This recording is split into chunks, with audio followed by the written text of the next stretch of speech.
పెద్దపల్లి జిల్లా Godavarikhani bar councillor of India chairman Shri Manan Kumar Mishra తన పదవిని వ్యక్తిగత ప్రయోజనాలకు ఉపయోగించుకుంటున్నారనే తీవ్ర ఆరోపణలు న్యాయవాద వర్గాల నుంచి వ్యక్తమవుతున్నాయి. తమ ఇష్టానుసారం సర్క్యులర్లు జారీ చేయడం, న్యాయవాదుల వృత్తి స్వాతంత్రాన్ని మరియు గౌరవాన్ని దెబ్బతీసే విధంగా నిర్ణయాలు తీసుకోవడం వంటి చర్యలు బార్ కౌన్సిల్ ఆఫ్ ఇండియా ప్రతిష్టకు భంగం కల్పిస్తున్నాయని న్యాయవాదులు ఆందోళన వ్యక్తం చేస్తున్నారు.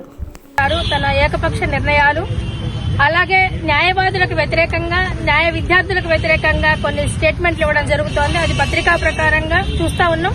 అలాగే సోషల్ మీడియాలో కూడా వైరల్ అవుతున్న కథనం మనం చూస్తా ఉన్నాం. ఒంటెద్దు పోకడలతో ఎటువంటి రెజల్యూషన్స్ లేకుండా ఏదైతే స్వచ్ఛందంగా పనిచేయాలో బార్ కౌన్సిల్ ఆఫ్ ఇండియా అనేది అలా చేయకుండా తన ఏకపక్ష నిర్ణయంగా అనేకమైన రెజల్యూషన్ పాస్ చేస్తున్నారు. అందులో ఒక ఉదాహరణగా నల్సార్ యూనివర్సిటీ విద్యార్థులు ఈ సంవత్సరాలు ఎవరైతే పాస్ అవుతారో వాళ్ళని ఎన్రోల్ చేయించుకోవద్దని చెప్పి బార్ కౌన్సిల్ ఆఫ్ తెలంగాణకి గానీ ఇంకా మిగతా బార్ కౌన్సిల్స్ గానీ లెటర్ రాయడం జరిగింది. ఇది ఏకపక్ష నిర్ణయం. అలా చేయడానికి వాళ్ళ హక్కును కోల్పోవడమే అవుతుంది విద్యార్థులు. కాబట్టి ఆ ఏకపక్ష నిర్ణయాన్ని మేము వ్యతిరేకిస్తా ఉన్నాం. అలాగే మనన్ కుమార్ మిశ్రా అనే ఆయన all India bar council of India chairman.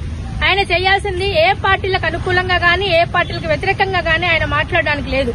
కానీ ఆయన ఒక బీజేపీ ఎమ్మెల్సీ లాగా మాట్లాడుతూ ఆయన ఏకపక్ష నిర్ణయాలు, తీర్మానాలు పంపించడం జరుగుతోంది. దీన్ని పూర్తి స్థాయిలో ఆల్ ఇండియా లాయర్స్ తెలంగాణ రాష్ట్ర కమిటీగా ఖండిస్తా ఉన్నాం. కాబట్టి ఇలాంటి ఏకపక్ష నిర్ణయాలు భవిష్యత్తులో తీసుకోవద్దు. ఇప్పుడు తీసుకున్నందుకు నిరసనగా ఆయన రాజీనామా చేయాలని చెప్పి డిమాండ్ చేస్తా ఉన్నాం.